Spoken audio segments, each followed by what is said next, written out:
Episode 169, Kejamnya Seorang Pajri. Pajira menggendong Ipana menuju dapur untuk memasak makanan sesuai dengan request dari putri kecilnya, dilengkapi dengan beberapa masakan lainnya. Sambil bercanda, Pajira menundukkan Ipana di atas meja yang berada jauh dari keberadaan kompor. "Itu apa, Buna?" ucap Ipana melihat bawang bombay yang tengah dikupas oleh Pajira. "Ini namanya bawang bombay, sayang. Rasanya enak kalau digoreng crispy. Dede mau coba kupas bawangnya," ucap Pajira. "Mau, Buna?" ucap Ipana semangat. Ia mengambil satu buah bawang bombay dan melihat bagaimana cara Pajira mengupasnya. "Srek, sudah, Buna," ucap Ipana yang selesai lebih dulu dibandingkan Pajira. "Wah, Dede cepat ya kerjanya," ucap Pajira tersenyum. Ipana tersenyum dengan wajah yang merona. Para ART juga tak henti memuji gadis kecil itu sehingga wajah Ipana sudah sangat merah dan itu terlihat sangat menggemaskan bagi siapapun yang melihatnya. "Udah, Bi, kasihan anakku, wajahnya udah merah banget," ucap Pajira terkekeh sambil memeluk Ipana.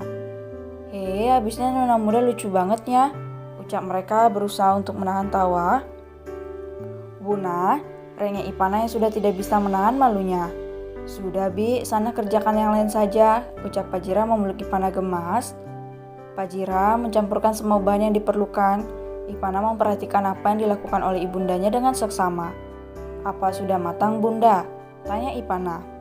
"Sudah, sayang, Dede mau coba," tanya Pajira mengambil sendok dan menyiarkannya kepada Ipana. "Hup, gimana?" tanya Pajira antusias. "Enak, Buna, pas," ucap Ipana mengangkat jempolnya sambil tersenyum. "Gimana kalau kita makan di kantor ayah saja, sayang?" usul Pajira. "Wah, boleh, Buna," mata tajam itu berbinar senang. Pajira segera membungkus makanan untuk dibawa ke kantor Irfan.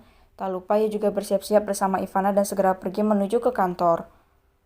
"Buna, apa abang gak ikut makan siang bersama dengan kita?" tanya Ivana. "Abang kan sekolah, sayang," ucap Pajira.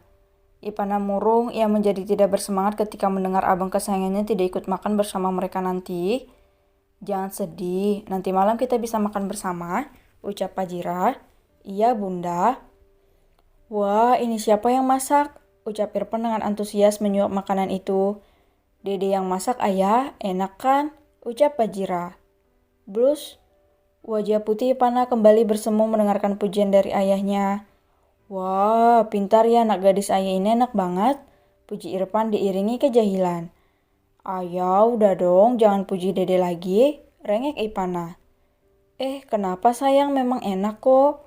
"Dede malu," rengek Ipana menyembunyikan wajahnya ke belakang punggung Pajira. "Hehe, sini ayah suapin makannya, nak," ucap Irfan. Ipana beringsut mendekat ke arah ayahnya dengan wajah yang masih bersemu. Ia menerima suapan demi suapan yang diberikan oleh Irfan. Pajira tersenyum, namun ada yang terasa kurang baginya. Ketidakhadiran Pajri membuat separuh warna dalam hidupnya pergi bersama pria kecil itu. Ingin rasanya ia menjemput Pajri dan makan bersama di kantor ini, menikmati hidangan yang begitu menggoda di lidah dan saling bercanda satu sama lain. Namun demi masa depan sang anak, ia terpaksa harus merelakan Pajri untuk tidak ikut makan siang bersama mereka saat ini. Setelah selesai makan, Irfan kembali menuju meja kerja dan menyelesaikan pekerjaan yang sangat banyak. "Apa ayah sibuk?" cicit Ipana yang sudah berdiri di samping Irfan. "Iya, sayang, Dede butuh sesuatu." "Nak," ucap Irfan menghentikan aktivitasnya. "Dede mau dipangku sama ayah, apa boleh?" tanya Ipana lirih. "Boleh, sayang, tapi Dede duduk yang tenang ya, nak," ucap Irfan menggendong Ivana dan mangkunya. "Iya, ayah." Gadis manis itu hanya duduk dengan tenang di atas pangkuan Irfan. Pajira hanya bisa tersenyum melihat usaha Ivana yang ingin mencari perhatian ayahnya. Ia mengamati apa yang tengah dikerjakan oleh Irfan dengan seksama, hingga ia mengernyit ketika melihat angka yang tak sejalan dengan perhitungan yang seharusnya. "Ayah," panggil Ipana dan berhasil menghentikan pekerjaan ayahnya. "Iya, nak," Irfan mengernyit. "Coba ya hitung lagi yang ini, Dede rasa hitungannya gak cocok ya," ucap Ipana menunjuk apa yang dilihat tadi. Irfan patuh, ia mengambil kalkulator dan memeriksa kembali proposal proyek yang akan mereka kerjakan pada akhir bulan ini. Wajahnya memerah ketika mendapati kecurangan di dalam proposal itu. Ia segera memanggil pandu dan penanggung jawab terhadap proposal yang tengah ia periksa. "Terima kasih, sayang. Ayah gak tahu kalau tadi Dede gak ngomong," Mungkin perusahaan kita sudah rugi banyak, Nak, ucap Irfan memeluk tubuh anak gadisnya.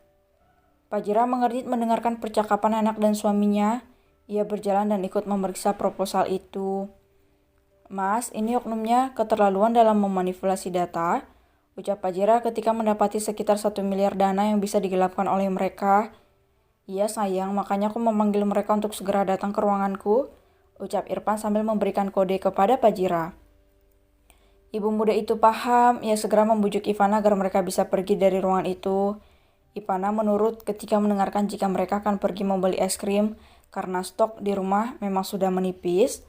Dede pergi dulu ya, ayah nanti lebih teliti lagi loh, ucap Ivana pamit dengan manis sambil mengecup pipi dan tangan Irfan. Iya sayang. Terima kasih ya, nanti Dede bilang aja sama ayah, Dede mau apa biar ayah belikan ya, ucap Irfan. Iya ayah, terima kasih, dadah. Ivana melambaikan tangannya. Jangan melewati batas sayang, lakukan sewajarnya. Ingat jantung kamu belum terlalu pulih, ucap Fajira lirih dan mengecup pipi suaminya. Dua perempuan cantik beda generasi itu meninggalkan ruangan Irfan dengan hati senang. Sementara Irfan kembali memasang wajah dingin, tegas dan menakutkan. Baru saja ia marah-marah karena kedatangan ibu-ibu rempong tadi.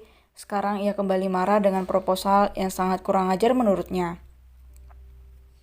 Sementara di sekolah, Fajri mendapatkan perlakuan yang tidak baik karena kehadiran Ivana di sekolah.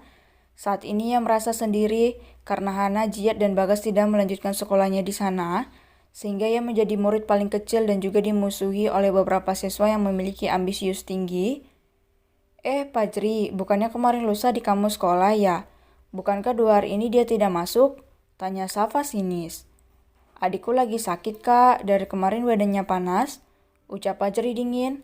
Ia sangat tidak suka jika ada yang mencari perkara dengannya. Oh, enak ya jadi anak donatur sekolah. Walaupun pendaftaran sekolah sudah tutup tapi masih bisa masuk ya, ucap Safa kembali. Selagi orang tua saya memiliki kekuasaan, kenapa tidak saya manfaatkan? Lagian apa kakak kurang kerjaan sampai harus menggangguku?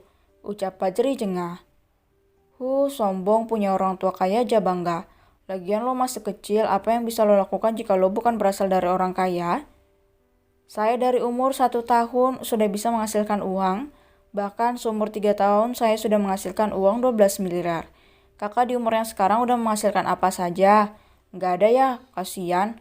Dasar beban keluarga. Ucap Fajri sinis. Kurang ajar lo. Gue gak percaya. Ya gue akui kalau otak lo sangat encer. Tapi itu sangat mustahil kalau bukan karena orang tua lo. Ucapnya menantang.